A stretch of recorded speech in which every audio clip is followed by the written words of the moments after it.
नमस्कार मित्रों, आर्य टीवी के इस आध्यात्मिक चैनल पर आपका पुनः विनम्र स्वागत है। आज के इस नए एपिसोड में हम मनाचे श्लोक के 160वें श्लोक का विवेचन सुनेंगे। तो आइए शुरू करते हैं आज का ये विवेचन। आज का श्लोक इस प्रकार है। नको रे मनावाद हा खेदकारी, नको रे मना भेद नाना विकारी,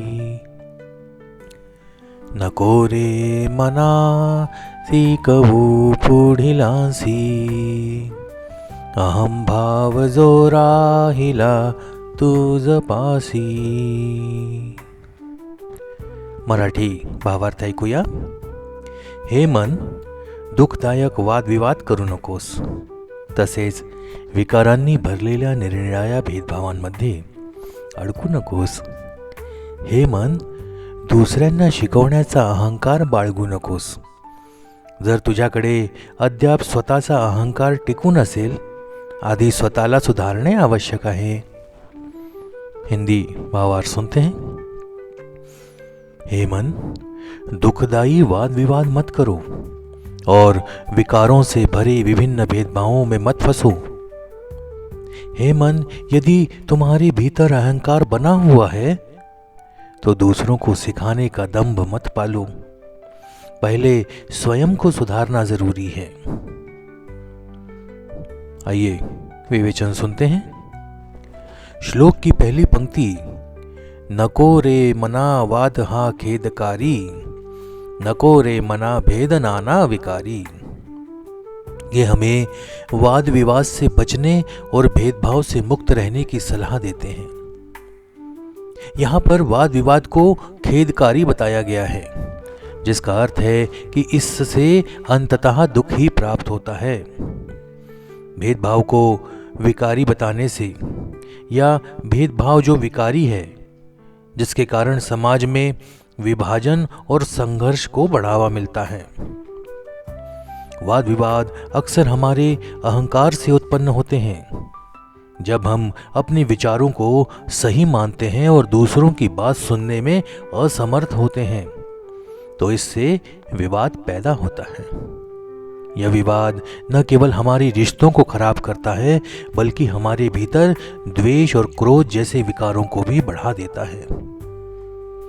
रामदास जी इस श्लोक में भी यही बात कह रहे हैं कि वाद विवाद से बचना चाहिए, क्योंकि इससे अंततः खेद ही प्राप्त होता है।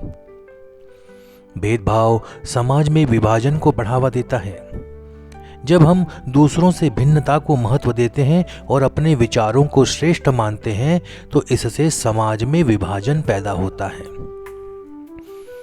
यह विभाजन न केवल सामाजिक स्तर पर होता है, बल्कि यह हमारे व्यक्तिगत जीवन में भी परिलक्षित होता है।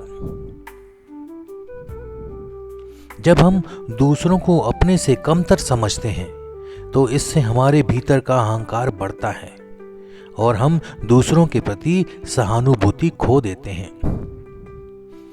आज के समय में वाद विवाद और भेदभाव की समस्या बहुत आम है। सोशल मीडिया पर लोग अक्सर अपने विचारों को सही मानते हुए दूसरों के साथ वाद विवाद में उलझ जाते हैं। यह वाद विवाद न केवल ऑनलाइन होता है, बल्कि यह हमारे दैनिक जीवन में भी दिखाई देता है। जब हम अपने विचारों को सही मानते हैं और दूसरों की बात सुनने में असमर्थ होते हैं, तो इससे हमारे रिश्ते खराब होते हैं और समाज में विभाजन बढ़ता है।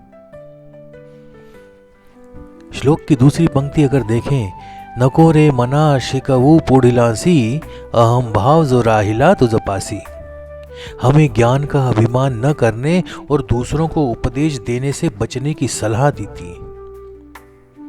जब तक हमारे भीतर अहंकार है, हम दूसरों को सही तरीके से ज्ञान नहीं दे सकते। अहंकार हमें दूसरों की बात सुनने से रोकता है।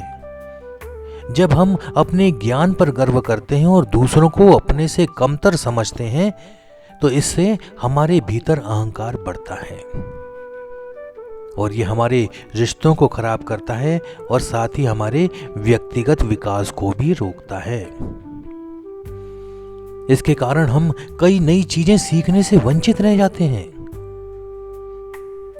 ज्ञान का अभिमान हमें दूसरों को उपदेश देने के लिए प्रेरित करता है, लेकिन जब तक हमारे भीतर अहंकार है, हम दूसरों को सही तरीके से ज्ञान नहीं दे सकते।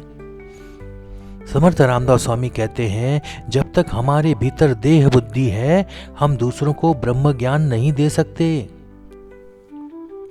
ये इसलिए क्योंकि हमारा अहंकार हमें दूसरों की बात सुनने से रोकता है, और जब हम अपने ज्ञान को ही सही मानते हैं तो दूसरों का सुनने का या दूसरों से ज्ञान लेने का प्रश्न ही नहीं उठता। आज के समय में ज्ञान का अभिमान बहुत आम है। लोग अक्सर अपने ज्ञान पर गर्व करते हैं और दूसरों को अपने से कमतर समझते हैं। यह ज्ञान का अभिमान न केवल हमारे रिश्तों को खराब करता है, बल्कि समाज में विभाजन को बढ़ावा देता है।